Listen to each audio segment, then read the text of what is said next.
നമ്മുടെ CSEBയുടെ എക്സാമിൽ നമ്മൾ കൂടുതലായിട്ടും കണ്ടുവരുന്നൊരു പിക്ചർ പ്രോബ്ലമാണിത്, ഇങ്ങനത്തെ ടൈപ്പ്. അപ്പോൾ ഇതിൽ പല പല ട്രിക്കുകൾ നമ്മൾ ഉപയോഗിക്കും.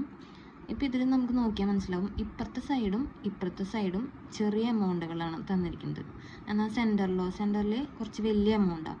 അപ്പോൾ നമുക്ക് ആൻസർ ഇതിലേക്ക് കിട്ടുന്ന രീതിക്ക് നമ്മൾ തിങ്ക് ചെയ്യണം. അപ്പോൾ പിന്നെ നമുക്ക് ഒരു കാര്യം കൂടി മനസ്സിലാക്കാം, ഇതിലൊരു മൾട്ടിപ്ലിക്കേഷനും കൂടിയും വരുന്നുണ്ട് എന്ന് ഈ കാൽക്കുലേഷനിൽ നിന്ന് നമുക്ക് ഈ എമൗണ്ട് കാണുമ്പോൾ വലിയ എമൗണ്ട് ആണല്ലോ, അപ്പോൾ നമുക്ക് മനസ്സിലാക്കാൻ പറ്റും. അപ്പോൾ ഇതെങ്ങനെയാണെന്ന് നോക്കാം. 86ഉം 38ഉം നമുക്ക് ആദ്യം ഈ കളി നോക്കാം കേട്ടോ.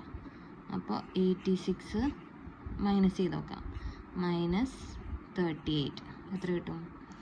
848 കിട്ടും. ഇൻറ്റു 10 എത്രയായി? 480 കിട്ടും. അതേപോലെ തന്നെ സെക്കൻഡ് കോൾ എടുക്കാം.